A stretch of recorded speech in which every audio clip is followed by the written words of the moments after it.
Masu kallon mu barkanmu da sake saduwa a cikin wannan shiri na daga Kannywood. Shiri ne da yake tattaunawa da manya da ƙanana da ma masu tasowa a cikin wannan masana'anta ta Kannywood. Wannan shiri ne da yake tattaunawa daga kowane bangare a cikin wannan masana'anta ta Kannywood. Cikin yardar Ubangiji, yau shirin namu ya samu bakuncin wato mai dubun baiwa. Mai dubun baiwa mu ne maka barka da wani ce a madadin tashar kuma. Yawwa barka dai. Bisa al'adar wannan shiri za mu so ka bayyana wa masu kallon mu shin wane ne mai dubun baiwa a takaici. To, a'udhu billahi minash shaitanir rajim. Bismillahir rahmanir rahim. Sallallahu ala sayyidina wa nabiyina maulana Muhammad rasulullah sallallahu alaihi wasallam. Kama ramani bin niyat wa inna ma likulli imrin ma nawa. To ni dai sunana Abba S Abdallah, wanda aka fi sani mai dubun baiwa. An haife ni a garin Kano, a ƙaramar hukumar birnin Kano, a unguwar Tudun Muzurci, gidan sarki. So na yi makaranta allo a nan unguwar Tudun Muzurci, makarantar Imamu Mansur. Na yi islamiyya, waziri gida da islamiyya. Baccin nan kuma na yi primary na a gidan Makama Special Primary School. Daga nan kuma bayan na gama gidan Makama na tafi makarantar Sabuwar Kofa, inda daga nan anan na gama Sabuwar Kofa, inda daga nan kuma wasu dalilai suka sa na bar zama a garin Kano na koma garin Kaduna. To daga nan kuma ina zuwa garin Kaduna ban sai kuma ba sai na koma irin harkar business ina dai wanda dama a tun ina yaron ina dan tattaba shi ne sana'ar dinki. Ba garin Kaduna na yi wannan sosai. To yanzu gashi mun zo mun same ka a ofis ɗinka. To ya aka tsinci kai a cikin harkar waka? To gaskiya kusan in ce ni dama tun ina yaro ina ƙarami gaskiya waka wani bangare na cikin rayuwata, saboda da ni ma abocin kallon indiya ne gaskiya. Kuma ina kallon fina-finan indiya nan da nake kallo ba ni da abubuwan ji irin in ji waƙoƙin indiya, kuma a haka nake dan yin su, nake dan kwaikwaya da baki na, sai irin ka hadda ina rerawa lokuta ma na shiga makarantar islamiyya da yake akwai kasidu da ake na islamiyya, ko in maulidi ya zo haka to nakan dan yi yunkuri sai irin rubutawa na islamiyya na yabo kenan, sai in rinka rubuta su da yaren indiyan ko ina da yare na Hausa nake juyawa. Da yare na Hausa nake juyawa. Ko idan nayi wannan akwai malamai na wanda dama su ne muke kallon su suna kasidu, suna muna yan yara suna dan yi mana haka, to sai in kai musu su duba sai su ce min yayi to ka fito ka zo ka wannan danta. To da haka ina yi har ya zamana gashi dai abubuwa da suka wannan gashi. To da farko dai kamar yadda a bayanin ka kake bayyana wa masu kallon mu cewa kasida waƙoƙin yau to ya aka tsinci kai kuma a wannan bangare yau haka a tsindin a cikin masana'anta Kannywood? To gaskiya ina wa kasiduna na yabo dan tun daga makaranta nake dan yi har ta kai ta kawo kusan wasu suna sha'awar waƙoƙina na yabanki na yabo. Har aka dan irin gayyata na haka majalisi haka, tun ban da yara har na zo ina da yara nake dan fita majalisai haka nake dan wannan. Wani lokutan ma irin in na biki ne haka sai in dan rubuta waka ta biki dai ta amarya da ango. Ayaban ayaban sai in dan rubuta waka ta amarya da ango haka, sai in dan to tun daga nan sai na ji wani lokaci na yi waka biki naga an biya ni. To ka samu yan kuɗi? Mana na samu yan kuɗi naga an biya ni. So kuma baccin nan da akwai wani abu guda ɗaya kafin na fara shiga studio na ɗan rinka yin kuɗi. In muka je muka biya kuɗin mu a studio to mukan ɗan ga irin ayyukan gashi nan sai a rinka mana dai irin gashi nan ne ga abin da ma'ana ba a yansa inganta gaskiya yanda muke jin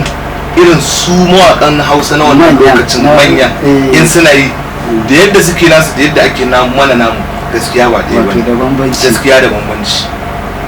To wannan abin ya sai na tsaya na duba na ce to wai me yasa wannan abin ne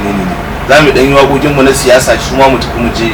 mu wannan dinsu duk daga yaban duk ina wannan ina da wannan saboda ni gaskiya in na ganka a cikin waka ma kana yi to na kan tsayawa in kalle ka wani irin abu kake yi to ni ma zan yi yunkurin sai na yi wannan abu sai na iya shi sosai na ga kalli mawaka da yawa kuma na yi koyi da su kuma na samu abin da nake so. To ban katse ka ba akalla yanzu waƙoƙinka za su kai waƙoƙi kamar ni dai waƙoƙina na yabo ko kuma a iya na wannan bangaren. To mu fara da na yabon tun da shi aka fara. Kasiduna na yabo a yanzu dai gaskiya zan iya lissafo sun fi 500. Wato to a takaice za ka iya tuna waka ka ta farko da zan iya ta a ita ma na samu sunan nawa mai dubin baiwa ma. To ai zan so ka bayyana wa masu kallo yadda ka to shikenan auzu billahi minash shaitanir rajim sayyidul bariya annabi ne nurul huda kai zan mawaka annabi angon mariya a farko ina sa jalla jalalika haligina mai dubu na baiwa da iso shi wanda ba irinsa kai zan mawaka annaba angon mariya. To a wannan baitin a wannan waka aka samu ainihin sunan mai dubu. To wannan waka kenan ta bangaren yabi wadda ka fara to wacce ce kuma wadda ka fara a fage na wato ita wannan masana'anta ta Kano ta siyasa ko kuma wacce wadda ka fara shigo kafa wadda lokacin da ka sako kafa a masana'antar Kano wadda na shigo kafa da ita waka ce ta siyasa wannan ina jin tun wani lokaci ne wace jam'iyya ce ma ne a wannan abin da dadewa ke gaskiya da jimawa wata ne wata yar takarar rep a Jigawa kusan uwa ce ma a wajenmu kusan uwa ce a wajenmu Hajiya Yalwada Utijani shi ne mata ina jin wannan waƙar ita ma sai na yi ta ko a ya kamata to shi kenan shi ne nake cewa yau AC mun bi mun yarje da wakilcinki Allah ya rabi bai wata wakilcin mu lokacin jam'iyyar na AC da ake lokacin jam'iyyar AC to bayan wannan wane ne allon kwaikwayon ka a cikin wannan masana'anta to ita ka san rayuwa in aka ce ka fito akwai wasu a gabanka kada ka tsaya guri daya ka ce wai lalle ilalla a nan za ka tsaya saboda ni da na shigo wannan sabgar a mai neman ilimi na shigo to gaskiya da na shigo ban wai tsaya na ce wai ga mai gida na guda daya ba masu gidan naka suna da gaskiya babu wanda ba na bi a ciki amma a lokacin wanda na fara bi Sadisi da Sharifai tun lokacin iyan tama multimedia shi ka fara iyan tama multimedia ko shine studio na farko da zan ce aka fara yin sa a arewa tun lokacin iyan tama multimedia nake zuwa tun kafata ma ba takalmi da kuruciya na in je rinka kallon su kawai ya suke to na kwaikwayi irin abubuwansa da yake da yawa daga baya kuma bayan na yi tafiya na rike wasu salalluka nasa don ba irin muryoyi da yawa ma haka yadda Sadi yake nake kallon sa yana yi na ɗibe su don a haka ina da muryoyi wanda in na canja zan iya canja maka duk muryar da na ga dama to daga baya kuma tafiya ta zo na shiga cikin ala shi ma muka yi tafiya da shi sosai da sosai kuma amana an karbe ta sosai to daga baya ni dama mai neman ilimi wato a takaice dai kan wato manyan baya a cikin wannan gaskiya na hau sosai wani to masha Allah to a yanzu kai a wannan fage na wannan masana'anta ta fani wani bangare kai ka karkata tunda na ji ka ce kana waka siyasa da kuma ta biki ga kuma ta ita nana gaskiya ka fi karkata a ciki gaskiya a yanzu waƙoƙin da na fi karkata a kansu irin waƙoƙin biki waƙoƙinmu na mata ne gaskiya ni dai na fi tsayawa a kansu wanda yanzu dama wa nake tare da shi a yanzu a dogon ja wanda duk wannan saboda in ne waka ma a yanzu da yawa dai sai in yi waka ma a rinka cewa shi ne wanda shi ma ya san haka mutane da yawa. To muryarsa kake kwaikwayo ko ba a yaya? Ni gaskiya ba wai muryarsa wai nake kwaikwayo ba, na gaya maka ina da sanalluka na mawaka da yawa wanda a ciki na kan ji irin wanne yake fi min daɗi. To wanne ya fi ma daɗi? Gaskiya ni a yanzu gaskiya a yanzu wanda nake ciki a yanzu saboda an yi ma akan in daina abin to ya riga ya zama min jiki. Wannan layin kamar shi wanda a dan yake saboda shi wani abu ne da shi guda daya kusan in ce a mawakan nan na Hausa kaf babu mai irin abin da yake yi a cikin waka. Kamar in ce akwai kwarewa a kiɗa wanda kuma wasu mawakan za ga sun iya waka amma kuma kiɗa yakan wahalar da su, wanda kuma za ga wasu sun iya wakar amma kuma su maimakon kiɗa ya rinka tankwara su amma su suke tankwara kiɗa. To irin sa Ado Gwanja kenan su suke tankwara kiɗan hawan kawara, hawan da suka ga dama, hawan da suka ga dama ko ba siddi ko da siddi su babu ruwan su in suka zo wato har irin hawan bandan nan suke abin da ba za su yi ba siddi. To har ga Allah ni wannan abin nashi shi yake burge ni kuma alhamdulillah yanda nake zama nake kallon shi yana yi a kiɗa ni ma dai a yanzu to alhamdulillah duk inda aka ce gashi an yi wani abu to za mu yi wani abin da masu wanda suke wannan din ma ko gaskiya ba za su yi kuma alhamdulillah in muka yi din mutane suna karba sosai. Masha Allah, ka san ita rayuwa ba a rasa ta da kalubale. Shin wani irin kalubale ka fuskanta a yanda ka shigo wannan masana'anta? Ko da na shigo wannan harkar na shigo ta da wayona da girmana da kudina. Kamar in koma baya wannan abin da na gaya maka sai in ji mawakan da suke sama a wannan lokacin za su yi waka sai mu ji wakar su ta guta mu wanda menene yasa to a wannan din da na fara zuwan da nake sai in dinka zuwa ina kallon wannan mawakan fa kusan in ce su suke wa kansu kiɗa, su suke wa kansu gyaran wakar, su suke wa kansu komai a rikodin. To shi yasa dole wannan abin nasu yake kunna mu. To wannan abin shi yasa ne wannan zuciyar har ga Allah na ce to fa sai na iya komai a sauran nan. To ko da na shigo ta na fuskanci kalubale da yawa kusan wanda na fara zuwa wajen shi mai gidana ne abokina kuma Alin Shaba da na zo studiyon sa da kudi na nake zuwa in zo in komai da komai in tafi so da na zo na dawo wajen shi kuma sai na zo na ce masa ina so zan koyi aiki a wannan a'a mai dubin bayawa ba za ka iya ba na ce zan iya sa kai ni kuma ina da wani abu in dai na sa kai na ina so in yi abu to duk wahalar da zan sha sai na yi ta a lokacin har aiki ma ina yi na kamfani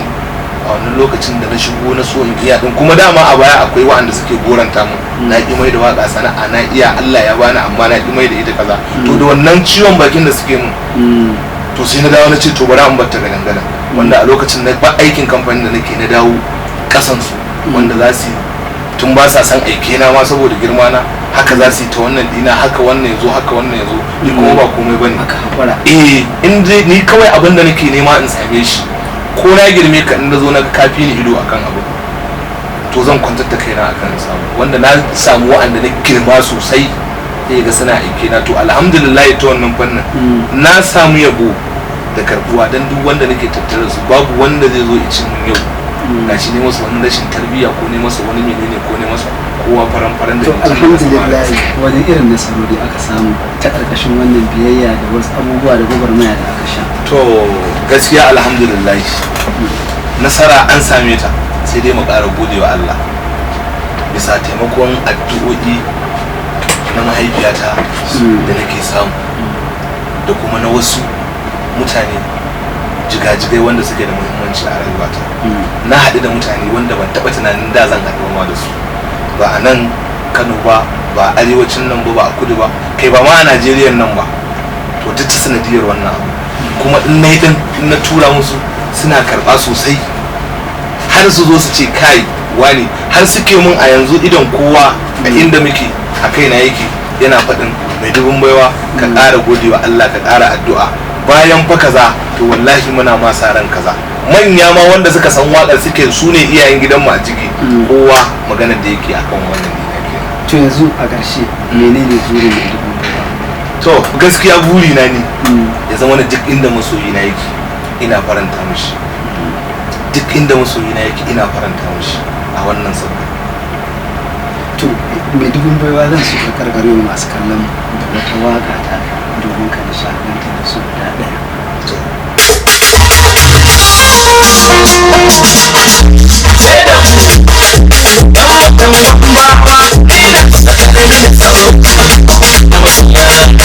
Ba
masu kallo da ji da gani kuma a daidai wannan lokacin za mu takaita a nan ba don wato rashin abun faɗa ba ga mai dubin baiwa ba. Mai dubin baiwa a madadin tashar hukumar Ruwan Dare TV muna godiya da wannan lokaci da ka ba. Ina godiya ni ma sosai da sosai. Masu kallon mu a nan muka kawo ƙarshen wannan shiri. Ku ci gaba da bin mu a tashar Ruwan Dare TV domin ganin wa muke tafi da shi a shiri na gaba. Sai an ji mu.